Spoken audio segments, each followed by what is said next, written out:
வணக்கம். செல்வகுமாரின் அதிகாலை வானிலை ஆய்வறிக்கை. அதிகாரப்பூர்வ வானிலை அறிக்கைக்கு இந்திய வானிலை ஆராய்ச்சித்துறை அறிக்கையை பார்க்கவும். 2026 மே 3 ஞாயிற்றுக்கிழமை அதிகாலை நிலவர வானிலை பதிவு. இன்றைய தலைப்புச் செய்திகள். அதிகாரப்பூர்வ வானிலை அறிக்கைக்கு இந்திய வானிலை ஆராய்ச்சித்துறை அறிக்கையை பார்க்கவும். தலைப்புச் செய்தி 1. நேற்றைக்கு பெரும்பாலான மாவட்டங்கள்ல மழை, கடலோரம் நெருங்க வேண்டிய மழை, உள் மாவட்டங்கள்ல வலுத்த பலத்த மழை பொழிவை கிழக்கு தென்கிழக்கு திசை காற்றின் காரணமாக கொட்டி தீர்த்திருக்கிறது. அடுத்ததாக 2. இன்றும் நாளையும் தீவிரமடைந்து நாளைக்கு பிறகு கடலோரமும் கிடைக்க போகிறது கனமழை. 3. வங்கக்கடலில் எதிர்பார்த்து கொண்டிருக்கக்கூடிய, அதாவது வங்கக்கடலிலும் அரபிக்கடலிலும் உருவாகும் என்று எதிர்பார்த்து கொண்டிருக்கக்கூடிய இருவேறு தாழ்வு அமைவுகள் யாருமே இன்னும் ஒருமித்த கருத்துல வரல. உலகத்துல இருக்கக்கூடிய 50 வானிலையாளர்கள்ல பலர் இந்த நிகழ்வு உருவாகாது என்றும், ஒரு சிலர் அரபிக்கடல் நிகழ்வு மட்டும் உருவாகும் என்றும், ஒரு சிலர் வங்கக்கடல் நிகழ்வு மட்டும் உருவாகும் என்றும் தெரிவித்துக் கொண்டிருக்கிறார்கள். இந்த நிலையில நம்முடைய அறிக்கை தமிழ்நாடு இலங்கைக்கு அருகிலே தென்மேற்கு வங்க கடலிலே இலங்கையை ஒட்டிய கடற்பகுதியிலே காற்றழுத்த தாழ்வு நிலை பகுதி உருவாகி தமிழ்நாட்டு கரையை ஒட்டி தீவிரமடைந்து தெற்கு ஆந்திர கரையை கடந்து தமிழ்நாட்டுக்கு அனைத்து மாவட்டங்களுக்கும் நல்லதொரு கோடை மழை பொழிவை தாழ்வு நிலையால் கொடுத்துவிட்டு, அதாவது மழை காலம் போல் 2-3 நாட்களுக்கு மழை பொழிவு கொடுப்பதற்கு வாய்ப்பு ஏற்பட போகிறது. அதற்கு பிறகு அரபிக்கடல் போகும். அது போவதற்கு முன்பே அரபிக்கடலிலும் ஒரு நிகழ்வு உருவாகி இரண்டும் ஒன்றிணைந்து கேரள கடலோர கர்நாடக கடலோரத்திற்கு நிறைய மழைப்பொழிவை கொடுத்துவிட்டு பிறகு தீவிரமடைந்து விலகி செல்லும் என்று எதிர்பார்க்கப்படுகிறது. ஆக நாம ஏற்கனவே வங்கக்கடல் நிகழ்வு தமிழ்நாடு நெருங்கி வருமா அல்லது நெருங்கி விலகுமா ஆய்வில் இருக்குன்னு சொல்லியிருந்தோம். ஆனால் தொடர்ந்து சில நாட்களாகவே நம்ம என்ன சொல்லிட்டு வர்றோம்னா, நீண்டகால அறிக்கையில உருவாகும் என்றோம். நெருங்கி வருமா நெருங்கி விலகுமா என்பதை ஆய்வில் இருக்குன்னு சொன்னோம். கடந்த சில நாட்களாகவே தமிழ்நாட்டை ஒட்டி உருவாகும் என்று சொல்லிக் கொண்டிருக்கிறோம். கிட்டத்தட்ட உருவாவது உறுதியாகிவிட்டது. தமிழ்நாட்டிற்கு இந்த நிகழ்வால் நிறைய மழைப்பொழிவு தருவதற்கு வாய்ப்பு ஏற்பட்டிருக்கிறது. தமிழ்நாடு, புதுச்சேரி, ஆந்திர பிரதேசம், தெலுங்கானா, கர்நாடகா, கேரளா, மாகே, புதுச்சேரி, காரைக்கால், ஏனாம் போன்ற பகுதிகளுக்கு நல்ல மழைப்பொழிவை கொடுக்க இருக்கிறது. 2வது வாரம், முதல் வாரத்தின் பிற்பகுதியில் மழை தீவிரமடையும், தாழ்வு நிலை உருவாகி 2வது வாரம் முழுவதுமே நல்லதொரு மழைப்பொழிவை கொடுக்க போகிறது. 3வது வாரத்தின் முற்பகுதி வரைக்கும் அந்த மழைப்பொழிவு தொடர்ந்து கொண்டிருக்கும். ரைட், விரிவான அறிக்கையில பார்ப்போம். நேற்றைக்கு மழை பொழிந்த இடங்களை பார்ப்போம்.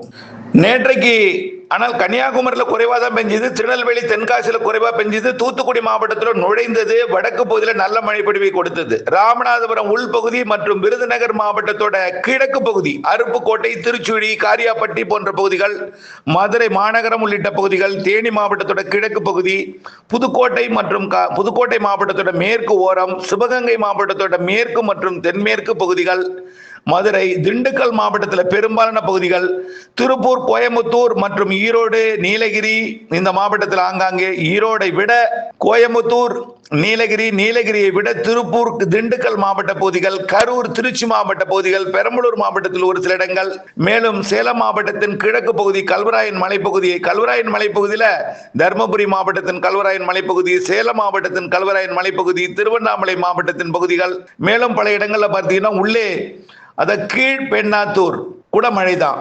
கீழ்பெண்ணாத்தூர்லையும் மழைதான். திருவண்ணாமலை மாவட்டம் கீழ்பெண்ணாத்தூர் இங்கேயும் மழைப்பொழிவு பொழிந்திருக்கிறது, விழுப்புரம் மாவட்டத்தை ஒட்டிய பகுதி. ஆக இன்றைக்கு எப்படி இருக்கும், மேலும் மழைப்பொழிவு எங்கெல்லாம் எவ்வளவு பொழிந்தது, அதிகபட்ச மழைப்பொழிவு மட்டும் பார்த்துவிட்டு இன்றைக்கு எங்கே வரக்கூடிய நாட்கள் எப்படி, தீவிர தாழ்வு எப்படி அமைய போகிறது, மழைப்பொழிவு எங்கே கொடுக்க போகிறது என்பதையும் இந்த அறிக்கையில பார்ப்போம். கிடைக்கப்பட்ட தகவலின் அடிப்படையில தர்மபுரி மாவட்டம் பாப்பிரெட்டிப்பட்டி 35 மில்லிமீட்டர், அரூரிலும் நல்ல மழைப்பொழிவு. அதே போல கிருஷ்ணகிரி மாவட்டம் ஜம்புகொண்டப்பட்டி 36 மில்லிமீட்டர், பெணுகொண்டபுரம் 17 மில்லிமீட்டர், ஊத்தங்கரை 11 மில்லிமீட்டர், மேலும் பாம்பார் அணை, பரூரும் மழைதான். அடுத்தபடியா பார்த்தீங்கன்னா நாமக்கல் மாவட்டத்திலையும் மங்களாபுரம் மழை. அடுத்தபடியா புதுக்கோட்டை மாவட்டம் இலுப்பூர் 5 சென்டிமீட்டர் மழை பெய்திருக்கிறது. மேலும் Karaiyur 22 millimetre, Kudumiyan Malai 20 millimetre, Viralimalai 15 millimetre, Keeranur 12 millimetre, Udaiyalipatti, Thirumayam, Ponnamaravathi, Annavasal இதெல்லாம் மழைதான். கிழக்கு பகுதிக்கு வரல. ஆனா எதிர்பார்த்தோம் புதுக்கோட்டை ஆலங்குடிக்கு வரல. சேலம் மாவட்டத்தில் கங்கவள்ளி 46 மில்லிமீட்டர், தம்மம்பட்டி 15, வீரகனூர் 14, ஆத்தூர் 12, மேலும் வாழப்பாடி, ஆனைமடுவணை, தலைவாசல் மற்றும் கரியகோவில் அடையெல்லாம் மழைதான். அடுத்தபடி இதை விட கூடுதலாக சிவகங்கை மாவட்டம் திருபுவனம் 79 மில்லிமீட்டர் மழை, Manamadurai 25 millimetre, Sivaganga 19 millimetre, Tiruppattur 18 millimetre, Ilayangudi 15 millimetre, அதாவது காளையார் கோவில் 12 மில்லிமீட்டர், சிங்கம்புணரி 12 மில்லிமீட்டர். அடுத்தபடியாக காரைக்குடி மழை தான். தேனி மாவட்டம் தென்காசி மாவட்டம் சிவகிரி மழை. அடுத்தபடியா பார்த்தீங்கன்னா நீலகிரி மாவட்டம் கோத்தகிரி 32 மில்லிமீட்டர், மேலும் அப்பர் பவானி 29 மில்லிமீட்டர், அவலாஞ்சி 17, மேலும் சாந்தி விஜயா ஸ்கூல் 13, அளக்கரை எஸ்டேட் 12, மேலும் நிறைய இடங்கள்ல மழைதான் இன்றைக்கு நீலகிரி மாவட்டத்தில். அடுத்தபடியாக கிடைக்கப்பட்டது மட்டும்தான், இன்னும் முழுமையாக தகவல் கிடைக்கல. நிறைய இடங்கள் இதை விட கூடுதல் மழைப்பொழிவும் பொழிந்திருக்கிறது. விருதுநகர் மாவட்டத்தில் Kariyapatti 30 millimetre, Thiruchudi 27 millimetre, Kovilankulam 12 millimetre, Vembakottai அணை 10 மில்லிமீட்டர், பெரியார் அணை மற்றும் விருதுநகரும் மழைதான். இன்னும் பல இடங்கள்ல மழைப்பொழிவு தகவல் கிடைக்க பெறவில்லை. திருச்சி, கரூர், நாமக்கல், சேலம் மாவட்டத்தில் இன்னும் பல பகுதிகள், மேலும் பார்த்தீங்கன்னா திருச்சி, திண்டுக்கல் மாவட்டத்தில் மழைப்பொழிவு கிடைக்கல, திருப்பூர் மாவட்ட மழைப்பொழிவு கிடைக்க பெறவில்லை, அதேபோல கோயம்புத்தூர் மாவட்ட மழைப்பொழிவு கிடைக்க பெறவில்லை, திருப்பூர் மாவட்டத்தில் அவினாசி உள்ளிட்ட பகுதிகள், மேலும் பழனி உள்ளிட்ட பகுதிகள் எல்லாம் நிறைய இடங்கள்ல மழை பொழிந்திருக்கிறது. மதுரை மாவட்டத்தில் கிடைக்க பெறவில்லை. அறிவிப்போம். அடுத்தது இன்றைக்கு எப்படி இருக்கும் என்பதை பார்ப்போம்.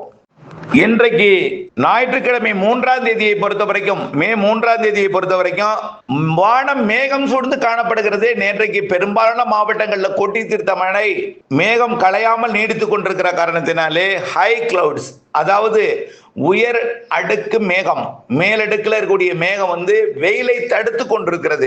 இந்த தடுத்து கொண்டிருக்கிற காரணத்தினால வெப்பத்தால் லேசாக்கி மேலெழுந்து மீண்டும் வெப்பச்சலன இடிமழை பொழிவு ஏற்படுத்துவதற்கு தாமதம் ஏற்படுத்தலாம். மழை ஏதும் விலகவில்லை. இன்றைக்கு ஒரு நாள் பரப்பில் குறைவாக இருக்கலாம், ஆனால் பெய்யாத இடங்களில் ஒரு சில இடங்களில் இன்றைக்கு பெய்யும். இன்றைக்கு பரப்பில் குறைவாக இருக்கலாம், ஆனால் மழை பொழிவு படிப்படியாக வரக்கூடிய நாட்களிலே தீவிரமடைய போகிறது என்பதையும், இதுவரைக்கும் எங்கே பெய்யலையோ அங்கேயும் பெய்யும் என்பதையும், வங்கக்கடல் நிகழ்வு இலங்கை மற்றும் தமிழ்நாட்டுக்கு நெருக்கமாக உருவாகி தமிழ்நாடு இலங்கைக்கு நெருக்கமாக நகர்ந்து தெற்கு ஆந்திர கரையை கடந்து அரபிக்கடல் நோக்கி பயணம் செய்ய வாய்ப்பு இருக்கிறது. இது நம்முடைய ஆய்வறிக்கை. உலகத்துல நீண்டகால அறிக்கையில கோடை நிகழ்வு உருவாகும் என்றும், அதுவும் மே முதல் வாரத்தில் உருவாகும், 2 பக்கம் 2 நிகழ்வு உருவாகும் என்பதையும் நாம் சொன்னது நாம தான். இந்த அறிக்கையும் இப்போ பெய்ய போகிறதையும், தமிழ்நாடு நெருக்கமாக உருவாக போகிறது என்பதையும் சொல்வது நாம தான். ஆகவே தொடர்ந்து வானிலை அப்டேட்ஸோட இணைந்திருக்கணும். துல்லியம் அறிவதற்கு அரபிக்கடலையும் நிகழ்வு உருவாகும். இந்த 2 நிகழ்வு ஒன்றிணைந்து பயணிக்கும் என்று எதிர்பார்க்கப்படுகிறது அரபிக்கடலில். ஆகவே இவையெல்லாம் நல்ல மழைப்பொழிவை தரும் என்று எதிர்பார்க்கப்படுகிறது. வானிலை மாறுதலுக்கு உட்பட்டது. நிகழ்வு எந்த இடத்துல கரை கடக்கும் என்பதை பொறுத்தும், நிகழ்வு எவ்வளவு நெருக்கமா வருகிறது என்பதை பொறுத்தும், அது இருகாற்று இணைவை எங்கே ஏற்படுத்தும் என்பதை பொறுத்தும் மழைப்பொழிவோட இடம் மாறி மாறி அமையும். புரியுதுங்களா? நான் செவ்வாய்க்கிழமை காலை ஒரு அறிக்கை போட்டேன்னா அடுத்து வெள்ளிக்கிழமை தான் ஒரு அடுத்த அறிக்கை போடுறதுக்கான வாய்ப்பு இருக்கு. 2-3 நாட்களுக்கு வானிலை அறிக்கை போட முடியாத சூழ்நிலை ஏற்பட போகிறது. ஒரு அறுவை சிகிச்சை எனக்கு மேற்கொள்ள இருக்கிற காரணத்தினாலே அது பார்த்தீங்கன்னா, நான் எவ்வளவு வலி இருந்தாலும் என்னுடைய கஷ்டம் வானிலை அறிக்கை எடுத்துட்டா எதுவுமே தெரியாது, உரைத்து கொண்டிருப்பேன், அவ்வளவுதான். வரக்கூடிய செவ்வாய் பிற்பகலிலிருந்து வெள்ளி பிற்பகல் வரைக்கும் 3 நாட்களுக்கு ஒரு 48 மணி நேரத்துக்கு மேல ஒரு 72 மணி நேரம் வரைக்கும் இடையில அறிக்கை வழங்க முடியாமல் இருக்கலாம். ஆகையின் காரணமா முன்னோட்டமாக சில கருத்துக்களை கூறுகிறேன். தமிழ்நாடு இலங்கைக்கு நெருக்கமாக நிகழ்வு உருவாகி தமிழ்நாட்டுக்கு மிக நெருக்கமாக வடகடலோரத்திற்கு மிக நெருக்கமாக தெற்கு ஆந்திர கரையை கடந்து தெற்கு ஆந்திரா மற்றும் தமிழ்நாட்டின் வடகடலோரம் வழியாக உள்ளே போகலாம், கொஞ்சம் விலகி கூட போகலாம். வானிலை அப்டேட்ஸோட இணைந்திருக்கணும். இதுதான் இறுதி அறிக்கைன்னு சொல்லி 3 நாள் நான் இறுதியா ஒரு செவ்வாய்க்கிழமை காலையில ஒரு அறிக்கை கொடுப்பேன். அதுக்கப்புறம் தான் 72 மணி நேரம் அறிக்கை கிடைக்காது. அதுக்கப்புறம் நான் வெள்ளிக்கிழமை அறிக்கை கொடுப்பேன். அது வரைக்கும் ஒரு 3 நாட்களுக்கு அதாவது அப்டேட்ஸ் கிடைக்காமல் இருக்கலாம். முடிந்தால் எழுத்துப்பூர்வமாக ஏதாவது உங்களுக்கு வழங்க பார்க்கிறேன். 3 நாட்களுக்கு எழுத்துப்பூர்வமாக வழங்க பார்க்கிறேன். முடிந்தால்தான். ஆகவே அப்டேட்ஸ், வானிலை அப்டேட்ஸ், வானிலை துல்லியம்லாம் அப்டேட்ஸோட இணைந்திருக்கணும். இதன் அடிப்படையில் தற்பொழுது பெய்து கொண்டிருக்கிற வெப்பச்சலன இடிமழை பொழிவு மற்றும் வெயிலை பொறுத்த வரைக்கும் படிப்படியாக குறையும். ஆனால் புழுக்கம் என்பது தொடரும். உள் மாவட்டங்கள்ல அனல், நேற்றைக்கெல்லாம் திருச்சியில அனல் காற்று வீசியது. அதே நேரத்தில் மாலை அப்படியே குளிர்ந்தது. மழை பெய்யும் சொல்லிட்டே இருந்தோம் திருச்சியில, யாரும் நம்பல. ஆமா பெய்தான், இப்படி அனல் வீசுது, மழையா பெய்யும் அப்படின்னாங்க. மாலையில் அப்படியே குளிர்வித்தது. சரியாக திருவரும்போது திருச்சி மாவட்ட எல்லை பகுதி வரைக்குமே குளிர்வித்தது. அப்படிப்பட்ட மழைப்பொழிவு நேற்றைக்கு அமைந்தது. இப்படித்தான் அமையும். வெயிலும் இருக்கும், மாலையில் மழையும் இருக்கும். மாலை இரவு மழைப்பொழிவு தீவிரமும் அடைய போகிறது என்பதை தெரியப்படுத்த விரும்புகிறேன். அதன் அடிப்படையில் நாளை, இன்றைய விட நாளை பரப்பில் கூடும் மழை என்பதை உறுதிப்படுத்த விரும்புகிறேன். நாம் ஏற்கனவே சொல்லியிருக்கிறோம், தேர்தல் வாக்கும் என்னும் நாளில் இருந்துதான் மழைப்பொழிவு கூடும்னு ஏற்கனவே ரொம்ப நாளாவே சொல்லிட்டு இருக்கோம். அந்த நாள் நாளைக்கு தான் கடலோரமே வரும்னு சொல்லியிருக்கிறோம். புரியுதுங்களா? நேற்றைக்கு புதுக்கோட்டை மாவட்டம், புதுக்கோட்டையை நெருங்கிய மழை இலுப்பூர் மற்றும் அன்னவாசலை ஒட்டிய பகுதி வழியே பெய்துவிட்டு சிவகங்கை மாவட்டம், பொன்னமராவதி, மதுரை உள்ளிட்ட பகுதிகளுக்கு பொழிந்து, அருப்புக்கோட்டை, திருச்சுழி, விருதுநகர் மாவட்ட பகுதிக்கு பொழிந்து, தூத்துக்குடி மாவட்டத்துக்குள் நுழைந்து, தூத்துக்குடி மாவட்டத்தோட வடக்கு ஓரம் ராமநாதபுரம் எல்லை வழியாக வங்கக்கடலிலே மன்னார் வளைகுடா பகுதியை நோக்கி பயணித்தது. இப்படிப்பட்ட வழித்தடங்கள்ல மாறி மாறி அமைந்தாலும் மழைப்பொழிவை பொறுத்த வரைக்கும் நாளை, இன்றைய விட நாளை பெரும்பாலான மாவட்டங்கள்ல இருக்கிறது. நாளை பாலக்காட்டு கணவாயில இதுவரை ஒதுக்கி இருக்கக்கூடிய இடங்களுக்கு பொழி இருக்கிறது. நாளை 4ஆம் தேதி திங்கட்கிழமை மே 4 நீலகிரி, கோயம்புத்தூர், ஈரோடு, கர்நாடக பகுதிக்கு நல்ல மழை பொழிவை கொடுக்கும். நாளைக்கு ஈரோடு, நீலகிரி, கோயம்புத்தூர், திருப்பூர், கரூர் மற்றும் திண்டுக்கல் மற்றும் தென் மாவட்டங்கள்ல தேனி, மதுரை, விருதுநகர், தென்காசி, திருநெல்வேலி, கன்னியாகுமரி, தூத்துக்குடி, மதுரை, சிவகங்கை, ராமநாதபுரம், புதுக்கோட்டை, கடலோரம் வரைக்கும், திருச்சி, திண்டுக்கல், கரூர், நாமக்கல், சேலம், கிருஷ்ணகிரி, தர்மபுரி, அப்புறம் அப்படியே படிப்படியாக திருவண்ணாமலை, கள்ளக்குறிச்சி, கடலூர், விழுப்புரம் மற்றும் அரியலூர், பெரம்பலூர், தஞ்சாவூர், திருவாரூர், நாகப்பட்டினம் என்று கடலோரத்திற்கும் வந்துவிடும். நாளை இரவு மறுதினம் அதிகாலை 5ஆம் தேதி செவ்வாய்க்கிழமை அதிகாலை கடலோரத்தின் அனைத்து மாவட்டங்களுக்கும் ஆங்காங்கே மழை இருக்கும். புரியுதுங்களா? அப்போ நாளை திங்கட்கிழமை தேர்தல் வாக்குப்பதிவு அன்றைக்கு மதியத்துக்கு மேல தொடங்கும் மழை இரவு, நள்ளிரவு, அடுத்த நாள் செவ்வாய்க்கிழமை அதிகாலை கடலோரம் வந்து கொடுக்கும். சரி, அதே போலதான் 5ஆம் தேதி மாலை இரவும் தீவிரமடையும். 4ஆம் தேதியை விட கூடுதல் பரப்புல மழை இருக்கு. 5ஆம் தேதியை விட 6ஆம் தேதி இன்னும் கூடுதல் பரப்பு, ஒதுக்குதல் படிப்படியாக குறையும்.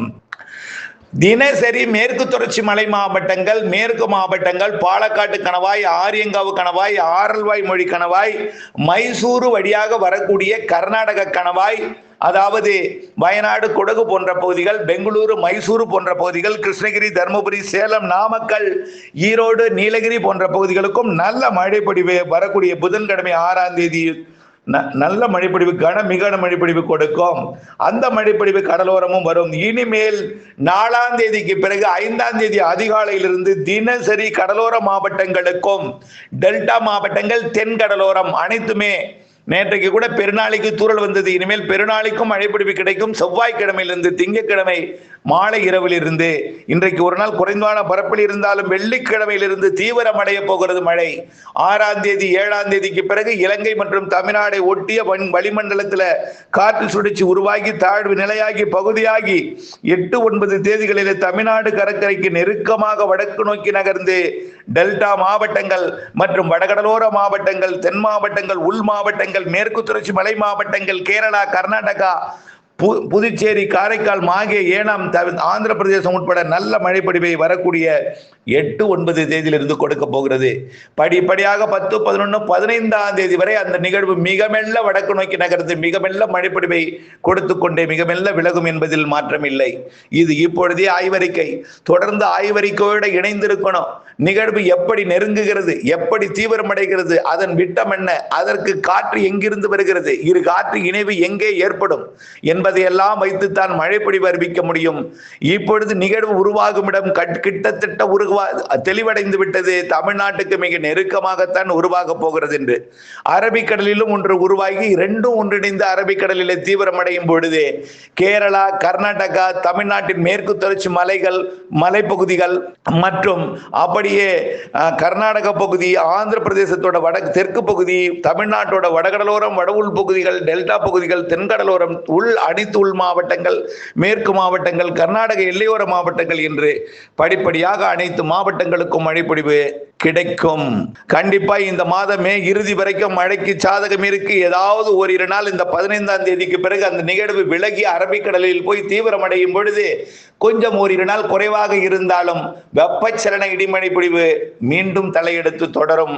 மாத இறுதியிலே தென்மேற்கு பருவமழை அதாவது 2வது வாரத்தில் 15, 16 தேதி வாக்கில் அந்தமான் பகுதியில் தொடங்கக்கூடிய தென்மேற்கு பருவமழை படிப்படியாக 20, 22ஆம் தேதி வாக்கில் இலங்கைக்கு தெற்கே நிலநடுக்கோட்டு இந்திய பெருங்கடலில் தொடங்கி படிப்படியாக 25ஆம் தேதியிலிருந்து 31ஆம் தேதிக்குள் கேரளாவிலே தென்மேற்கு பருவமழையை தொடங்கக்கூடிய வலிமையான நிகழ்வு உருவாகும் என்பதில் மாற்றமில்லை.